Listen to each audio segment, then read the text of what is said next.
what can I answer for you? Your free agent spending, saw you last night. What was that the result of, and is that something you could see moving forward, or was it more unique in a vacuum based on lack of draft capital and kind of where you are right now? Yeah, I mean, you definitely don't win the season in free agency, and you don't want to have to necessarily spend that way every year. But we just felt like this year, with a lack of draft picks, the needs that we had on the offensive line, that was the approach that we needed to take. Really happy with how it turned out and the players that we got. When you had those conversations with George and Sean and sort of the football side, what did they tell you that you decided, okay, this is the course we need to sort of follow? Yeah, I mean, we just looked at it and said, okay, these are the needs. If we can get these players, we really wanted to get them, and fortunately, we had a lot of conversations leading up to it. We had players that we were targeting, and we got all of those players. Again, ideally, you can do that through the draft, and that'll be more the approach in the future. But for this year, it was critical to take this approach. Dumani was talking earlier today kind of about the stadium situation. What was it like visiting some of those NFL stadiums, the stadiums you looked at, and what's your view on how things are going with the survey and moving ahead with a possible new stadium? Yeah, it was an interesting process for us this fall. We had a chance to visit, I don't know, I mean, obviously the games that we played on the road, but then had sort of intentional visits where we spent more time at probably 5 or 6 stadiums. We didn't come away from any of those saying this would be if we decided to go down the path of a new stadium, Denver, saying this would be the perfect stadium for us. I think it's really unique to the market. We'd want something that's inherently Colorado, the Broncos, but we saw a lot of interesting aspects from different types of roof covers, different types of fields, different mix of seats. So it was a really, really interesting process for us. It's obviously been an eventful 7.5 months of ownership. So when you kind of look back on it, what have you learned that maybe you didn't know coming to the process that's going to guide you as you are CEO going forward? Lots of learnings in the last 7.5 months. One is just how passionate our fans are, how much they want to win. The last 7 seasons have been tough. But at the end of the day, probably the biggest learning, and we saw this fall, is it comes back to we've got to have the right people in place. We need the right culture. We've got to set expectations. We need accountability.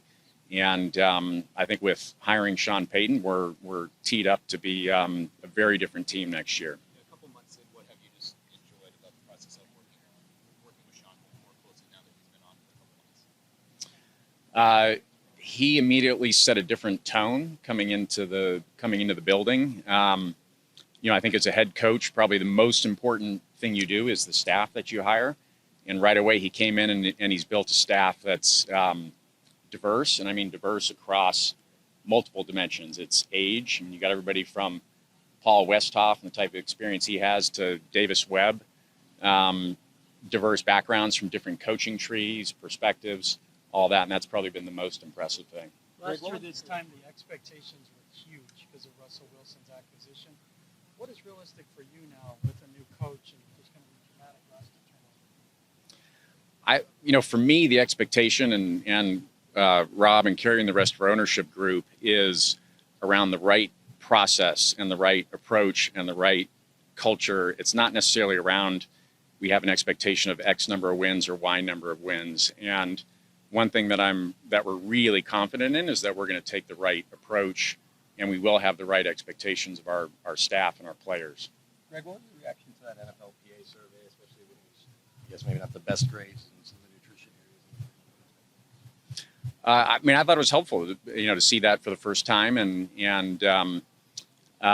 we always want to know what our players are thinking and feeling about things. And the first thing I'd say is we've got, we have a lot of tremendous people in our building who really want to take care of the players, but at the same time, we're always looking for ways that we can get better.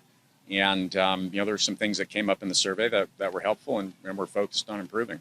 A year ago, you were going through the acquisition process of the franchise by this time. What is it like with Washington and the potential sale there being sort of on the other side of the table as it plays out with another franchise? I mean, we're watching it with a level of curiosity, like many others in the amongst the ownership groups, and it's been each of these processes are different depending on who the owner is and how they're approaching it. So there hasn't been a lot of information, and we're anxious to see how it gets resolved. Two more for Greg. What's been beneficial of these owners' meetings in particular? What's kind of jumped out at you that's transpired the last few days here? One is just building relationships, learning from others. It's interesting in the meetings. There's some places where there's always tension. We want to make the game safer, but we also don't want to remove the physicality from the game. That's a tension. Around things with reviews, those types of things, you'd like to have great calls and get it right, but you also don't want to slow the game down, and that can be frustrating for fans. So for us, just understanding those changes and how we think about those is interesting. Greg, I know we're getting closer to the point where Hall of Fame guys start coming up, and a lot of fans want to see Mike Shanahan go in. How much interaction have you had with Mike, and how hopeful are you that he gets in there? Very hopeful, and I had a chance to get to know Mike this fall. He's been a great sounding board for me, especially in the coaching search. He's one of the winningest coaches in football history, very respected. You look at his coaching tree and people that he's developed, and his schemes and who's running those across the league. He won back-to-back Super Bowls, and we're very hopeful and expect that that he'll have success there. Thank you very much, Greg. Thank you, Greg.